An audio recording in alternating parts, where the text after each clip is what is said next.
Hello friends, आज आपण मूग डाळीचा हलवा बनवणार आहोत। तर त्यासाठी आपण या ठिकाणी 1 वाटी मूग डाळ घेतलेली आहे। मूग डाळ आपण बिना शिलट्यावाली घेतलेली आहे, त्यामुळे हलवा खूप छान येतो।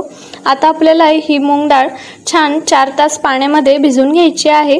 भिजवून झाल्यानंतर आपल्याला ही मूग डाळ वाटून घ्यायची आहे। मिक्सरच्या भांड्यामध्ये थोडंसं 1 चमचा भर पाणी टाकून वाटून घ्यायची आहे, किंवा पाणी नाही टाकलं तरी देखील चालेल। आता आपल्याला ही मस्त बारीक वाटून घ्यायची आहे व्हिडिओमध्ये दाखवल्याप्रमाणे। आणि आता ही वाटून झाल्यानंतर एका कढईमध्ये 2 चमचे तूप टाकायचं आहे। हा हलवा करताना नॉनस्टिक कढईमध्येच करायचा आहे।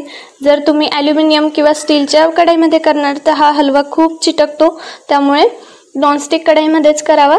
आणि आपलं तूप वितळून झालं की त्यामध्ये आपल्याला 1 वाटी रवा छान लालसर रंगेपर्यंत भाजून घ्यायचा आहे। मग त्यामध्ये 1 चमचा डाळीचं पीठ टाकायचं आहे, तेही छान परतून घ्यायचं आहे।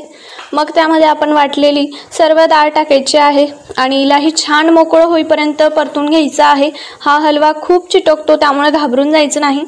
नंतर त्याला तूप सुटतं आणि तो छान असा तयार होतो। व्हिडिओमध्ये दाखवल्याप्रमाणे तुम्ही बघू शकता आपला हलवा या ठिकाणी छान असा दाणेदार व्हायला मदत झालेली आहे, मोकळा झालेला आहे। आता आपण यामध्ये टाकण्यासाठी पाक तयार करून घेऊया।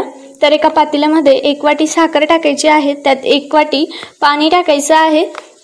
छान मिक्स करायची आहे। 2-3 उकळ्या येईपर्यंत उकळू द्यायचं आहे। त्यामध्ये थोडासा फूड कलर टाकायचा आहे आणि या ठिकाणी मी वेलायची टाकलेली आहे।